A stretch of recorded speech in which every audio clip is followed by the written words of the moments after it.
1. Ruang BK.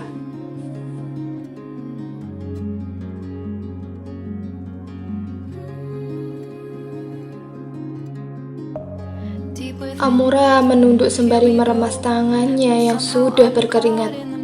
Jujur, Amora benar-benar menyesal sudah memukul wajah Adam sampai terlihat membiru seperti itu. Jelas saja wajah cowok itu membiru karena Amora memukulinya dengan sebelah sepatu yang sedari tadi ia genggam di sebelah tangannya.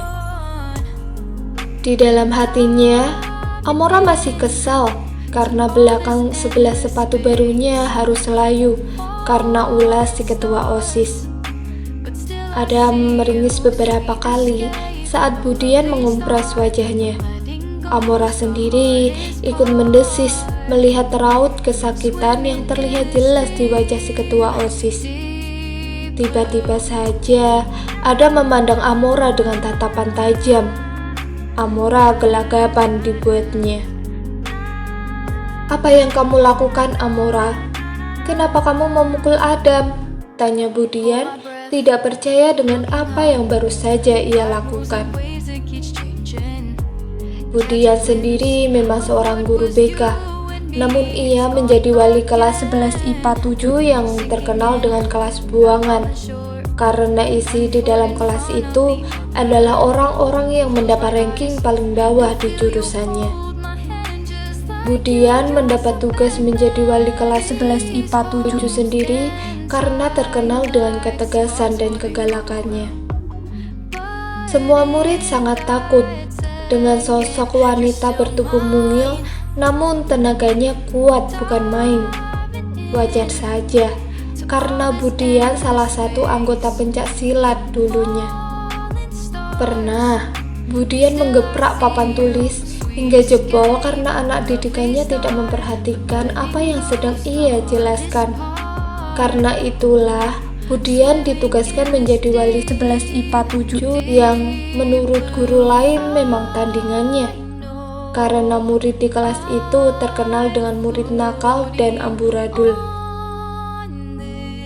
Budian masih tidak percaya dengan apa yang sudah Amora lakukan. Pasalnya, Amora murid yang tidak pernah memiliki catatan merah di BK, meski ia masuk ke dalam kelas yang dicap jelek di jurusannya. Kali ini Amora harus berhadapan dengan sang ketua OSIS. Amora menunduk. Sebenarnya ia juga bingung. Amora hanya refleks memukul Adam karena Adam sudah membuat sepatu barunya terluka dan tidak kaku seperti baru lagi. Padahal Amora sangat berhati-hati agar sepatunya tidak rusak atau ternodai. "Maafkan saya, Bu." Hanya itu yang dapat Amora katakan. Ia menundukkan kepalanya, tidak berani menatap mata tajam Budian. Apalagi menatap Adam yang juga memandanginya begitu menusuk. Jika tatapan Adam bisa mengeluarkan pedang, mungkin Amora sudah terbelah dua. "Ibu minta penjelasan kamu dulu," pinta Budian penuh tuntutan. Amora mendongakkan memandang wajah serius Budian. Lalu ia kembali menoleh, memandang Adam yang tengah memijat wajahnya yang membiru. "Sebenarnya saya refleks memukul dia, Bu." Amora membuka dialognya. Alasannya? Amora kembali mencuri pandangan ke arah Adam yang juga tengah memandanginya dengan kesal. Aura dingin yang menguar dari tubuh Adam membuat nyali Amora menjadi ciut. "Alasannya karena dia udah mencuri sepatu saya, Bu." Amora menunduk begitu dalam, ia tidak berani memandang keduanya. "Nyuri?" ulang Budian. "Sepatu." Adam ikut mengulang jawaban Amora. Amora mengangguki pertanyaan keduanya. "Iya, Bu, waktu saya keluar dari ruang komputer tadi, tiba-tiba aja sepatu saya beda sebelah. Karena kesal sepatu yang baru saja saya beli 3 hari yang lalu itu ketuker sama sepatu butut kegedean ini. Saya nekat nyari meski harus bolos pelajaran, jawab Amora jujur. Sebelah sepatu yang sedari tadi berada di pangkuannya kini berpindah tempat ke atas meja. Budian hanya bisa terdiam mendengar penjelasan yang lolos dari mulut Amora. Adam sendiri tidak bisa berkata-kata. Bukan hanya malu, Adam juga marah karena sepatu miliknya dikatakan buntut oleh Amora, meski pada kenyataannya memang seperti itu. Tapi sepatu itu barang berharga yang dimiliki Adam. Jujur, Adam sendiri menyadari jika dia salah memakai sepatu saat keluar dari lab bahasa Inggris yang ternyata bersebelahan dengan lab komputer. Adam tidak memperhatikan sepatu siapa yang sedang ia pakai. Saat di bawah perjalanan, Adam menyadari bahwa sebelah sepatunya terlalu sempit. Karena sudah terlambat, ia tetap melanjutkan perjalanannya menuju ruang OSIS untuk melakukan rapat. Baru saja Adam menyelesaikan rapatnya yang cukup alot karena tiap anggota beradu argumen. Dengan langkah lesu, Adam keluar dari ruangan OSIS. Tiba-tiba saja seorang cewek berteriak dan langsung memukulnya hingga babak belur seperti ini. Adam harus mengingat jika ini pengalaman pertamanya dipukul oleh orang lain, terlebih lagi dia cewek. Kemudian yang mati-matian mencerna ucapan Amora kebingungan. Ia tahu jika Amora murid yang tidak pernah berbohong. Tapi bagaimana mungkin seorang Adam Wijaya yang notabene ketua OSIS dan sangat disiplin itu mencuri sepatu seorang siswi sekolahnya sendiri. Adam adalah anak pemilik yayasan sekolah ini.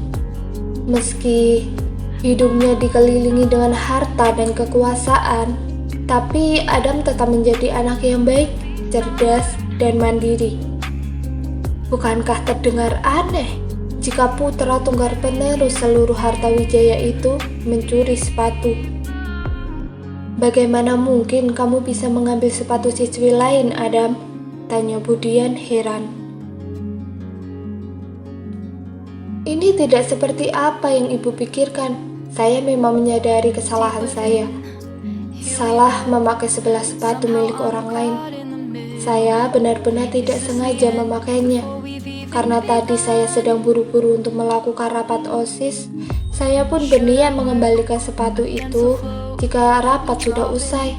Tapi tiba-tiba saja dia menyerang saya, ujar Adam menuju ke arah Amora dengan wajah dingin. Budian mulai mengerti dan kembali menoleh ke arah Amora, yang juga tengah mengerjap bingung. Kamu dengar, Amora? Tidak mungkin bukan jika Adam mencuri sepatu kamu? Meskipun ada seorang yang ingin mencuri, tidak mungkin dia hanya mengambil sebelah sepatu. Belajarlah untuk berpikir positif. Akibat kelakuan kamu, itu bisa saja kamu kena skors. Jelas Budian, Amora hanya bisa mengangguk paham. Baiklah, sekarang kalian boleh kembali. Amora mengangguk mengerti dan mengambil sebelah sepatu miliknya untuk segera dipakai. Sementara Adam sendiri sudah melengos keluar tanpa menoleh ke arah Amora. Amora membuang nafas beratnya beberapa kali setelah insiden pemukulan si ketua OSIS dengan sepatu siang tadi. Tiba-tiba saja dirinya menjadi pusat perhatian di sekolah. Amora tidak peduli dengan pandangan yang ia dapatkan dari murid lain. Hatinya masih kesal, sebelah sepatunya tidak sekaku dulu. Padahal Amora benar-benar sayang dan menjaga sepatunya. Ingin sekali Amora membela diri di hadapan Budian. Ia ingin mengatakan alasan kenapa ia bisa memukul si ketua OSIS. Tapi mungkin alasan itu terlalu konyol. Amora sadar jika dirinya terlalu berlebihan hanya karena sepatu. Yang terpenting sekarang, Amora bebas dari seorang Adam Wijaya. Amora tidak ingin bermasalah dengan si ketua OSIS. Bermimpi saja, Amora enggan. Widih Mor, lo sekarang jadi trending topik di sekolah, ujar Kinan, teman sekelas yang menurutnya paling absurd. Cowok ini selalu saja membuat onar di sekolahnya, entah itu menggoda guru-guru muda, atau iseng menarik rambut siswi yang menurut Kinan imut. Iya Mor, lo jadi idola di sekolah sekarang, lanjut Caca, teman kelas yang hobi sekali berdandan. Gue gak nyangka, cewek pendiam kayak lo bisa langsung terkenal dalam sehari. Ini Diki, si kutu buku yang hobi sekali membaca. Entah bagaimana si rank 1 di kelasnya ini bisa menyasar di kelas pembuangan. Jelas aja Amora langsung terkenal, sensasinya aja memukul si ketua OSIS berdarah dingin itu. Dina berujar, cewek manis yang cerewet, dan jangan lupa bahwa dia adalah seorang K-popers. Tapi bukannya itu berita yang bagus, tanya Eka, cewek judes yang jago sekali berkelahi. Semua mata menatap Eka yang tengah menaikkan satu alisnya penuh kemenangan. Mereka mengangguk dan tersenyum bangga, kecuali Amora yang masih baper mengingat sepatunya. Ingat, murid kelas 11 IPA 7 sangat menganggap si ketua OSIS dan antek-anteknya itu adalah musuh, karena murid disiplin seperti mereka itu sangat memuakkan. Tidak ada murid yang tidak pernah masuk ruang BK di kelasnya, selain Amora dan Diki. Kini, cewek yang memiliki image baik di kelasnya itu bisa merasakan rasanya masuk BK, dan mereka bangga dengan itu. Hanya tinggal bagaimana cara membuat Diki si kutu buku itu masuk ke ruang BK, agar kelas mereka mendapat rekor murid. Kelas yang semula ricuh itu tiba-tiba saja mendadak hening. Dodi, babu yang selalu menjadi suruhan kelasnya, tiba-tiba saja datang dengan wajah berkeringat. Ada apa? Tanya Eka heran. Mereka sendiri hanya bisa memandang wajah ketakutan Dodi dengan bingung. Ada Amora Olivia, mohon untuk meluangkan waktu sebentar, ujar seorang cewek berkacamata yang tengah berdiri di ambang pintu. Semua mata langsung menoleh ke arah sumber suara. Terlihat beberapa murid yang menggunakan pakaian rapi di sana. Dan yang berbicara itu adalah Kayla Anastasia, sekretaris OSIS yang terkenal dengan cuek dan galak. Amora yang merasa namanya dipanggil hanya bisa mematung di tempatnya. Mereka adalah antek-antek OSIS, alias kaki tangan Adam Wijaya. Kayaknya hidup gue bakal berubah mulai sekarang.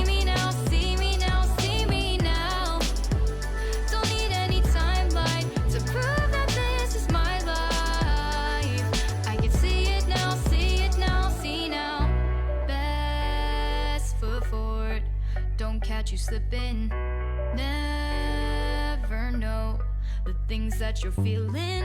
Capture your body, get your best side, breathe in the world, fake us a smile, walk in the lines, fine, but